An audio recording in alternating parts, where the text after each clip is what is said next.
అందరు first day of exhibition art vlog అడుగుతున్నారు కదా, హియర్ ఇట్ ఇస్. పొద్దున్న లేచేసి నిత్య కాల్ చేసి ఇంకా స్టార్ట్ అయిపోయినా. మార్నింగ్ 7:30కి అట్లా స్టార్ట్ అయిపోయినాం. ఫస్ట్ ఆటోకి వెళ్ళి తర్వాత మెట్రో తీసుకొని మెట్రోలో వెళ్ళిపోయినాము. రీచ్ అయ్యేసరికి అరౌండ్ 9:30, 10 అయింది. మెట్రోలో మస్తు నిద్ర వచ్చింది, పడుకున్నా. ఆడికి రీచ్ అయిన తర్వాత మా డాడీకి కాల్ చేసిన, కాసేపు మాట్లాడినా. మా మమ్మీ కాల్ ఆన్సర్ వేయలే. అక్కడ ఎవరు రాలే అసలు, మేమే ఫస్ట్ పోయినాక కాసేపటికి నా ఫ్రెండ్స్ ఫ్లవర్ తీసుకుని వచ్చిండ్రు. మన స్టాల్ ఓవరాల్ లుక్ అయితే ఇట్లా ఉంటుంది.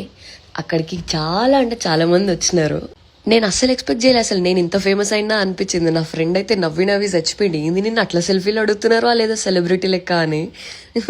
నాకే మస్తు నవ్వు వచ్చింది. నేను అస్సలు ఎక్స్పెక్ట్ చేయలే అసలు ఇంత క్రేజీ రెస్పాన్స్ ఉంటుంది అందరి దగ్గర నుంచి అని. అందరు చాలా మంది వచ్చి వాళ్ళు ఏమేమైతే రీక్రియేట్ చేసిండ్రో అవన్నిటిని చూపించినారు. లిటరలీ కొంతమంది అయితే నా స్కెచ్ చేసుకొని వచ్చి నన్ను సర్ప్రైజ్ చేసినారు. చాలా అంటే చాలా క్యూట్ అనిపించింది. గైస్, రాని వాళ్ళు ఎవరైనా ఉంటే ఫీల్ అయిపోకండి, ఇవాళ కూడా ఉంది, సండే కూడా ఉంది, వచ్చేసేయండి. కాంప్లిమెంట్స్ అయితే ఒక్కొక్కరు ఒక్కొక్క లెవెల్ ఇచ్చినారు, ఘోరంగా యూనిక్ ఇచ్చినారు. అసలు మస్తు హ్యాపీగా అనిపించింది. And Uday, I should thank you, the man behind all these loves and smiles. ఈ కాలంలో అందరూ ఆర్ట్ ని బిజినెస్ లాగా తీసుకుంటే, మీరు మాత్రం ఆర్ట్ కి ఏదో ఒకటి చేయాలి, ఆర్టిస్ట్ కి ఏదో ఒకటి చేయాలన్న ఒపీనియన్ తో ఉన్నారు. మొత్తం అంతరించిపోతున్న ఆర్ట్ కి అండ్ ఆర్టిస్ట్ కి ప్రాణం పోసినట్టు అనిపించింది మీ వర్షన్ ఆఫ్ హెల్పింగ్ లో. ఈ కాలంలో వాటర్నే కొనుక్కుంటున్నాం, అలాంటిది మీరు అసలు ఆర్ట్ స్టాల్స్ నే ఫ్రీగా ఇచ్చినారు. It's just amazing, so sweet of you. And that's it for the day. Bye guys.